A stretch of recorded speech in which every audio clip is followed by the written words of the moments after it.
Morning. So it's not just crypto that went down yesterday. With rising concerns over inflation and climbing treasury yields, equities gapped at the open and closed the session 1 to 2% down.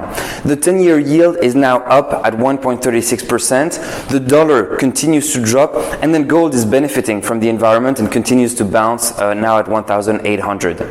In the crypto space, we saw a massive correction with Bitcoin starting the day in the mid 57Ks and dropping at its lowest point to the mid 47Ks. So that's a 10,000 differential, or about 16% to the intraday low.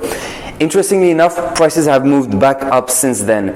We're closing still in the red, but currently in the lower 53Ks. The picture this session presents is unclear. On one hand, massive drop, and that probably spooked a good chunk of the market. But on the other hand, the quick recoup back up, and so an ensuing long bottom wick, suggests that buyers regain control and will not let prices down for too long.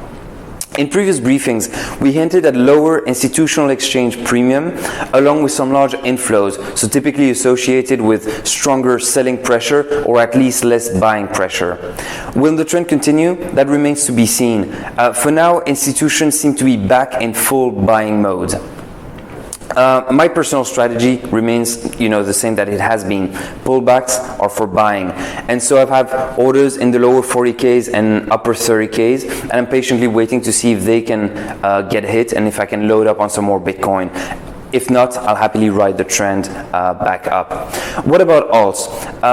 As they do in most volatility events, they were underperforming Bitcoin, but it's interesting to see that the Bitcoin dominance index hasn't gone up by much. So with the move back up, alts have regained and seem to be closing only slightly down or actually on par relative to Bitcoin.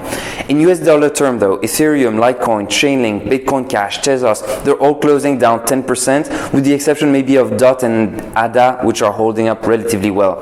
Some exchanges didn't manage so well that volatility event, and so you saw some ridiculous 75 or 80% down moves on some of those major pairs, and with people erroneously liquidated. Lastly, as a quick information nugget, for anybody who thought that the BNY Mellon announcement regarding crypto was just PR, they're now in talks to work with Fireblocks for their custody service. So it looks like they're serious about this, and I'll be curious to see how big this gets. That's it for me today. I wish you a great day and a great trading day. If you haven't done so yet, please like, please subscribe. It helps with the visibility, but also means you'll be updated when new videos come out.